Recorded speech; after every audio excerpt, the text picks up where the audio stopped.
ചെർക്കള ചട്ടഞ്ചാൽ ദേശീയപാത 66 തെക്കിൽ ഭാഗത്ത് ചട്ടഞ്ചാൽ കഴിഞ്ഞിട്ട് ആ മണ്ണിടിച്ചിലൊക്കെ ഉണ്ടായ സ്ഥലത്ത് പാറ പൊട്ടിക്കുന്ന കാഴ്ചയാണ്. ഇങ്ങനെ പൊട്ടിച്ചാൽ എത്ര ദിവസം എടുക്കും? ഈ ഭാഗത്തൊക്കെ മണ്ണിടിച്ചിലുണ്ടായ ഏരിയ.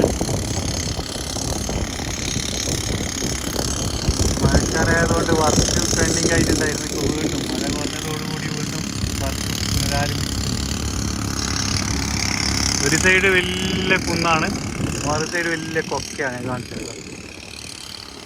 ഈ ഭാഗത്തൊക്കെ വർക്ക് ചെയ്യുന്നത്. ആ ഭാഗത്ത് ചെറിയൊരു വയലൊക്കെ ചരക്ക് വാഹനങ്ങൾ ബസ്സൊക്കെ ഏറ്റവും കൂടുതൽ അപകടത്തിൽ പെടുന്ന ഒരു സ്ഥലം കൂടിയാണ്. ഈ കുന്നിലെ കൂടി ഇങ്ങനെ ചരക്ക് ലോറി കയറുമ്പോഴേക്ക് കയറാൻ പറ്റാത്ത അവസ്ഥയൊക്കെ ഉണ്ടായിട്ടുണ്ട്.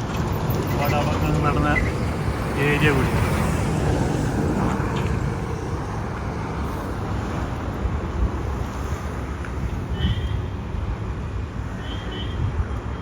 നമ്മളെ ടാറ്റ ഹോസ്പിറ്റൽ, പഴയ ടാറ്റ ഹോസ്പിറ്റലിലേക്ക് പോകുന്ന വഴിയാണ്. ഈ കുന്ന് നല്ല മണ്ണെടുത്തിട്ടാണ് ദേശീയപാത നിർമ്മിച്ചത് കേട്ടോ.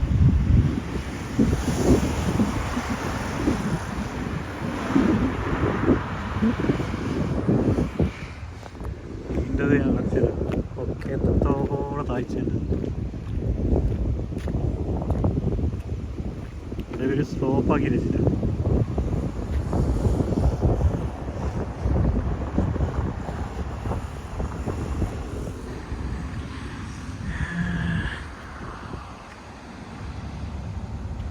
റോഡ് ഇങ്ങനെ ഇവർ സൂപ്പർ എലിവേഷൻ ടൈപ്പിലാണ് ഈ ഭാഗത്ത് നിർമ്മിച്ചിട്ടുള്ളത്, വെള്ളമൊക്കെ ഒഴുകി പോകാൻ വേണ്ടിയിട്ട്.